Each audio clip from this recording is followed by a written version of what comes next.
Halo semuanya, yuk langsung kita bahas topik yang super menarik ini. Selamat datang di sesi bedah studi kita kali ini.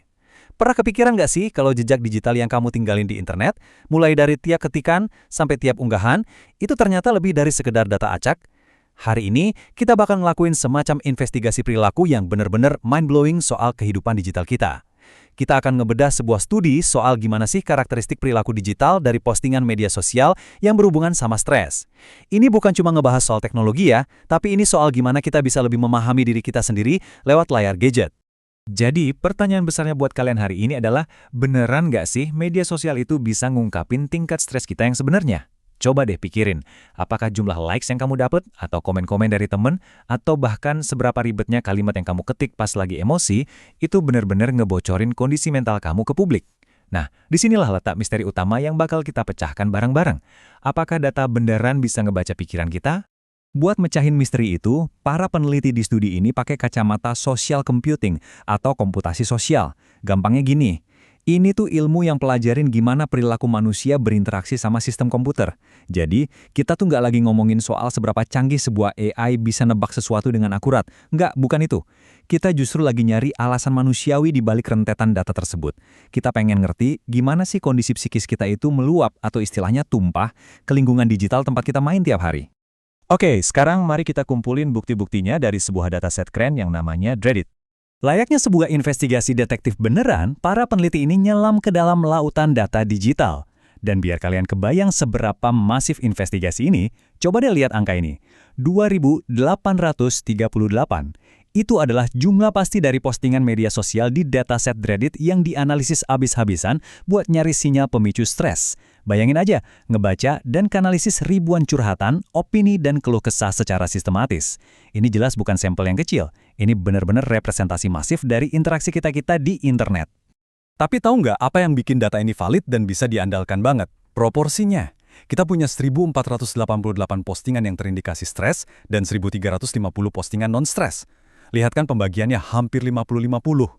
Kenapa ini penting banget? Karena ini ngebuktiin kalau analisis kita ini sepenuhnya adil, super seimbang, dan bebas dari yang namanya bias. Kita nggak cuma berat sebelah ke satu jenis perilaku aja.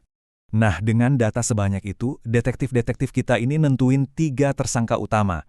Pertama, ekspresi emosional yang bisa diukur dari sentimen tulisan. Kedua, interaksi sosial. Ini mencangkup hal-hal kayak karma sosial, jumlah komentar, sampai rasio upvote. Dan yang ketiga, karakteristik linguistik, alias seberapa gampang teks itu dibaca dan tingkat kerumitan kata-katanya. Salah satu dari ketiga tersangka ini adalah kunci utama buat ngedeteksi stres. Kira-kira yang mana ya?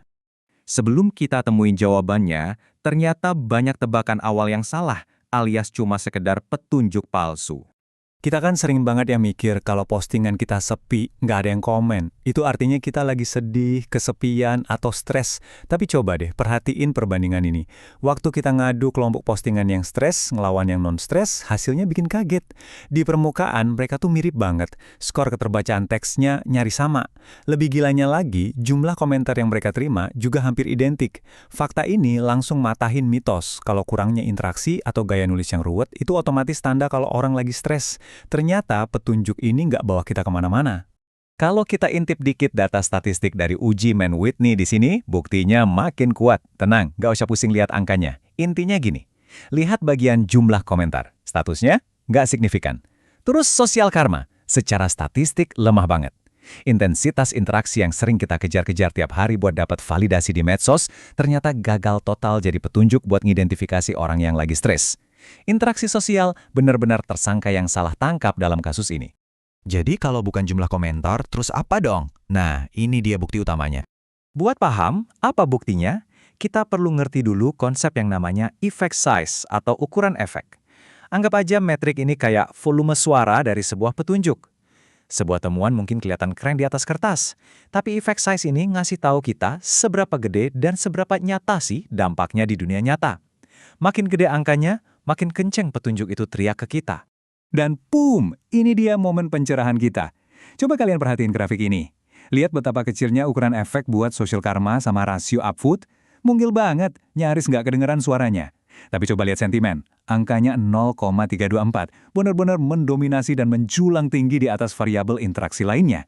Ini bukan sekedar kebetulan angka loh, ini sinyal yang super jelas dan kenceng banget.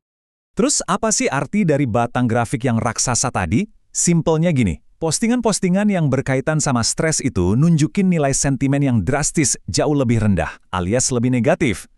Orang-orang itu benar-benar ngelempar kondisi psikologis mereka lewat nada sentimen dari tulisan mereka. Kesimpulannya udah sejelas siang hari. Ekspresi emosional adalah indikator perilaku tertinggi dan paling akurat kalau ngomongin soal stres.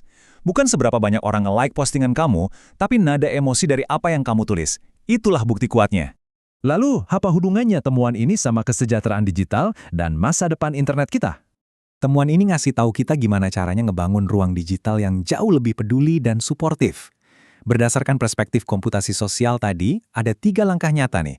Pertama, para pembuat AI harus mulai geser fokus mereka.